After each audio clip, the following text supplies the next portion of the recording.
Thomas and Friends, Hero of the Rails. Illustrated by Tommy Stubbs. Created by Britt Allcroft.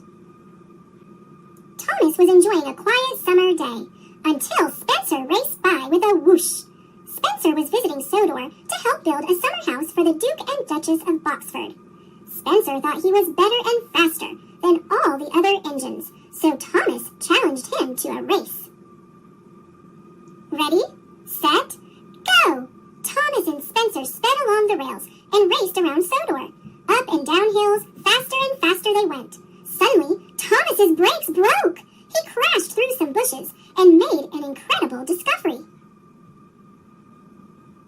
Thomas found an old engine in need of repair.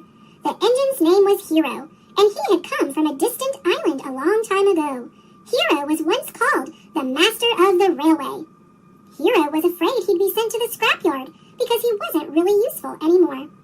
Thomas promised to repair him in secret and make him good as new. Thomas found some spare parts at the bustling Sodor steamworks. These will help Hero, he peeped excitedly. But as he was on his way to visit Hero, Thomas learned something terrible. The Duke and Duchess of Boxford's summer house is right next to Hero's hiding place, Thomas peeped. Spencer will be here every day.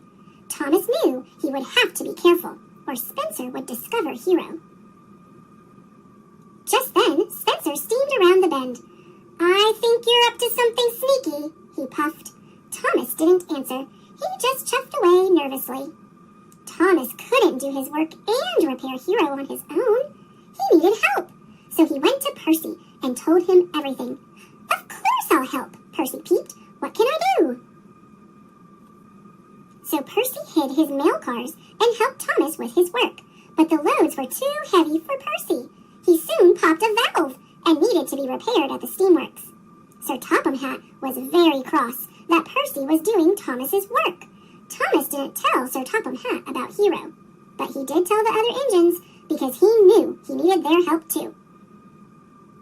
Spencer wanted to know Thomas's secret, so he followed him everywhere. Thomas made sure to lead Spencer as far from Hero as possible. He even went out to the quarry, where Spencer had a dusty accident. Meanwhile, all the other engines helped Hero. They were amazed by his stories about his distant home. Hero liked his new friends, but he missed his old friends. A few days later, Hero was almost as good as new. He just needed Percy to bring one last part. But while Hero and Thomas waited, Spencer huffed along the track. I knew you were up to something sneaky, Spencer puffed. Hero tried to race away, but without his last part, he sputtered to a stop.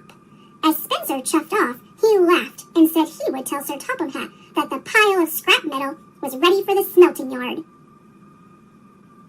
Thomas knew he had to get to Sir Topham Hatt first. He and Spencer roared through the tunnels and rushed around bends. It was the race of their lives.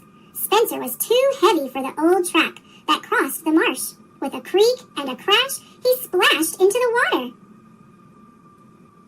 Thomas sped to Knapford Station and told Sir Topham Hatt everything.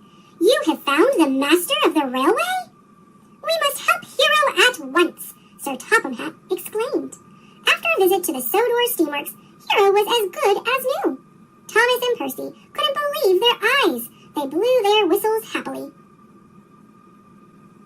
Later, Rocky, Thomas, and Hero pulled Spencer from the mud, but only Hero was mighty enough to pull Spencer all the way back to the steamworks.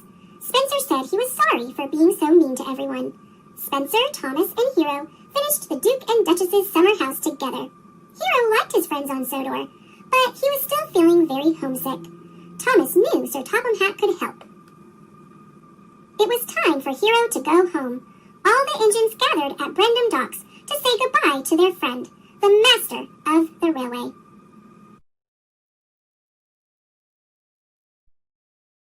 Thanks for watching. Click subscribe